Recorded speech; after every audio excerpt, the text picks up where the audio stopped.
So, ladies and gentlemen, it is about that time. The NFL Draft is 2 weeks away.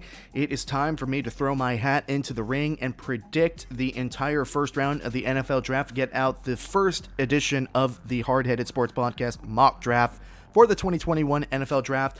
I've been very hesitant about releasing a mock draft just because I feel like this NFL Draft in particular is so volatile. I feel like there are so many things that could happen with this draft. Teams trading up, down, backwards, sideways, diagonally. There's a lot that could happen, and I wanted to do some extra research, take some extra time to pencil in some names that I felt very good about, and I think that this is going to be a very good mock draft. Is it going to be the best? That is up for interpretation or for you to decide. I think it's going to be pretty good. I'm not that egotistical and I'm not that clairvoyant, but I do have some pretty good guesses, and you guys are going to figure out a lot about my drafting philosophy and how I tend to draft and how I tend to do mock drafts when it comes to the NFL. And we're going to be covering every single pick in the first round. We're going to be covering the first 16 selections today. Going to be covering the second batch of 16 selections at another point, probably early next week when I can get over this vaccine shot that I'm going through right now. Again, not feeling the best, feeling sweaty, hot, a little bit weak, got a bit of a headache. So we're going to plow through these first 16 selections so I can go ahead and get some rest. But if you guys have your mock drafts, let's compare, let's contrast, let's see where we agree, where we don't agree. This is, again, version 1.0 of the Hard-Headed Sports Podcast mock draft for the 2021 NFL Draft, including trades, including a whole bunch of other things. I don't know if I'm going to make a separate version. If something happens, we'll see. But let's not delay it any further. Let's go ahead and get into it with the number one selection in the 2020 NFL Draft. That being Trevor Lawrence, quarterback out of Clemson. I'm pretty sure everybody's mock draft has this picked, locked in, penciled in. And there has been some mumblings, maybe it's just for media hype's sake, that, hey, maybe Zach Wilson can overtake Trevor Lawrence as the number one quarterback selected in the draft. And I just don't think that's reasonable. Look, Urban Meyer wouldn't have taken the job in Jacksonville if he didn't have the opportunity to work with a generational quarterback like Trevor Lawrence. I've said it before. Urban Meyer is the ultimate NFL opportunist, and I don't think that he would have taken that job in Jacksonville if Trevor Lawrence wasn't going to be the quarterback in Jacksonville moving forward. So I'm very confident about that pick. Jaguars taking Trevor Lawrence, number one overall. The Jets will then take Zach Wilson, quarterback out of BYU, at number 2. I like Zach Wilson a lot. I think he is definitely the second best quarterback in this draft class of quarterbacks. He's got some great awareness around him. He's got some great arm strength. I think he's going to easily adapt to the NFL. This kind of shift to having some more mobile quarterbacks, I think that he's going to fit right in. It's really up to the Jets at number 2 to have this new management, to have this new regime with Robert Saleh and everybody that he's bringing in. It is up to that regime to be able to make Zach Wilson work. Otherwise, the Jets are just going to continue to Jets it up, and they will continue to be mediocre. I think, Zach Wilson has the potential to be the best pro out of the bunch a couple of years down the road, but again, being drafted to the Jets, much like being drafted to the Jaguars at number 1, is a little bit of a testy situation. It's not always been a good destination for quarterbacks, again, but Zach Wilson going to the Jets at number 2.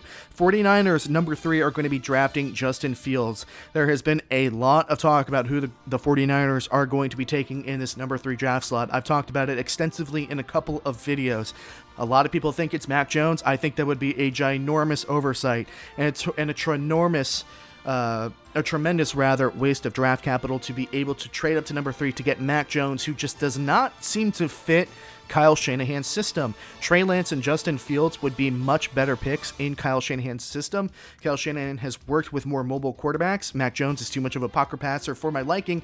It's not that I don't like Mac Jones, and again, I've made the important distinction of saying that I do like Mac Jones. I like Mac Jones quite a lot, actually, but he's just not the best fit in San Francisco. I think that Justin Fields is probably the best fit in San Francisco.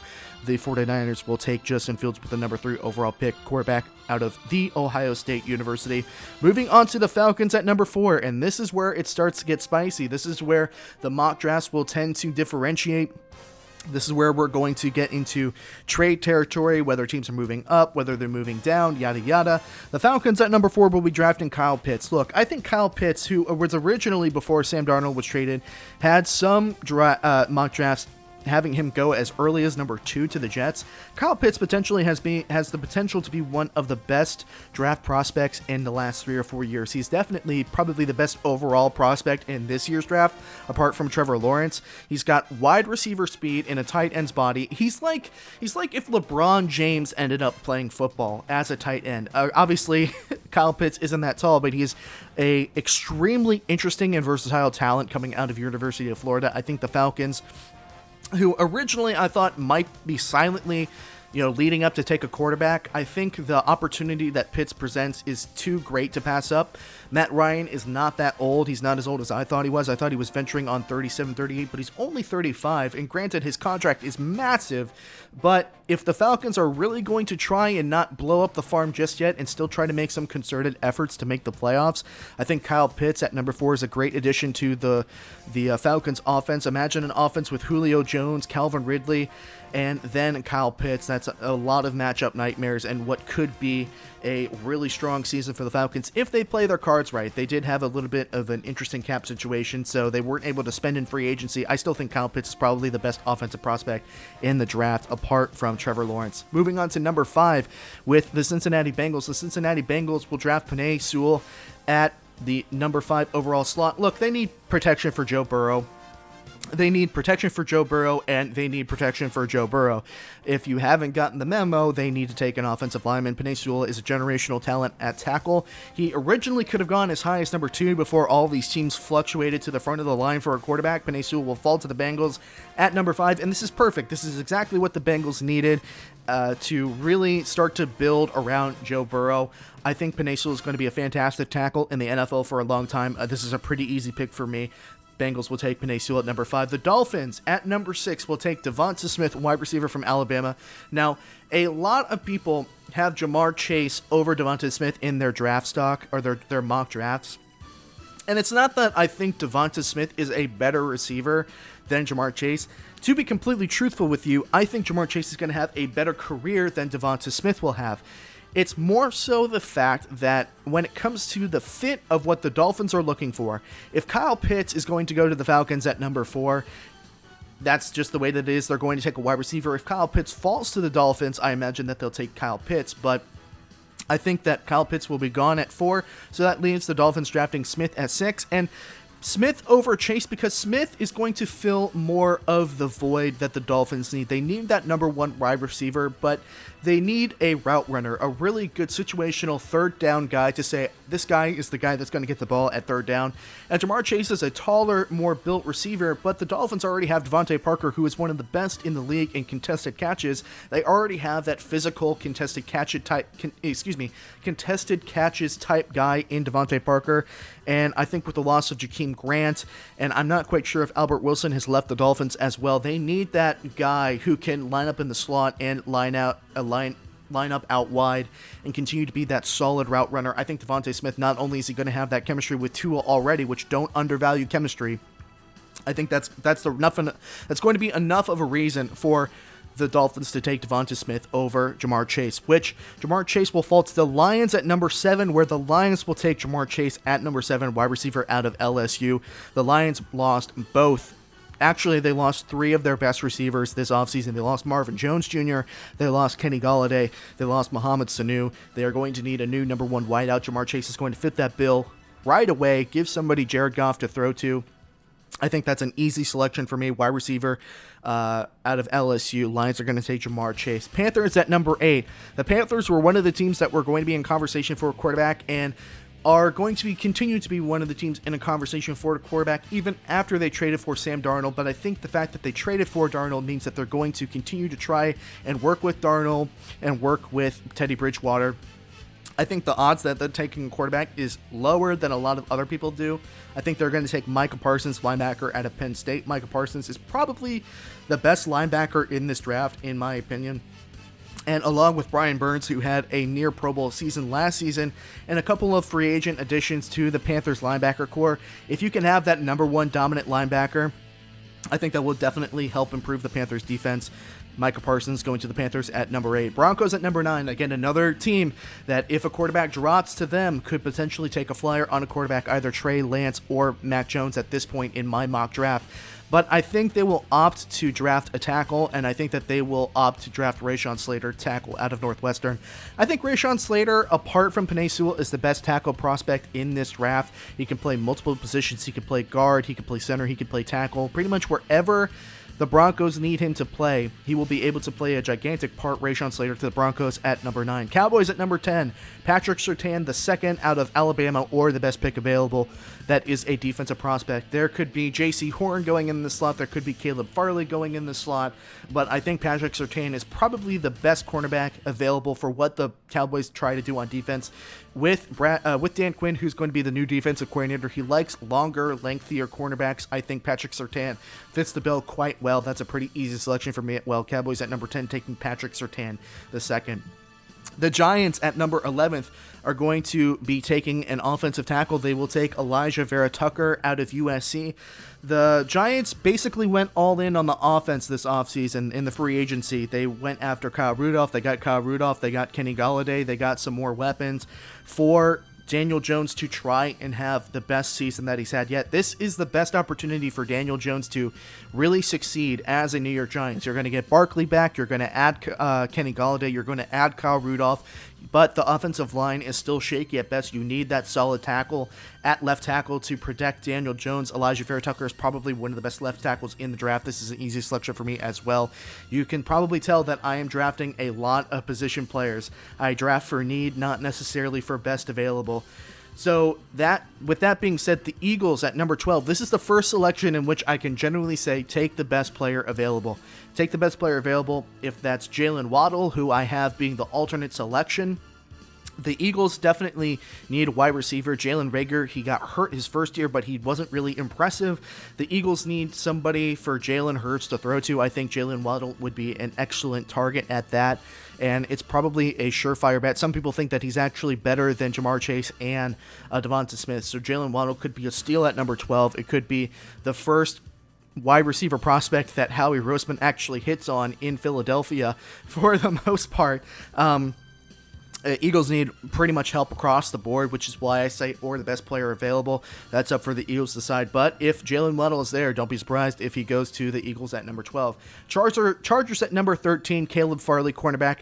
The Chargers need a tackle, but I wasn't comfortable with having the Chargers draft a tackle in the first round because they also need some cornerback help.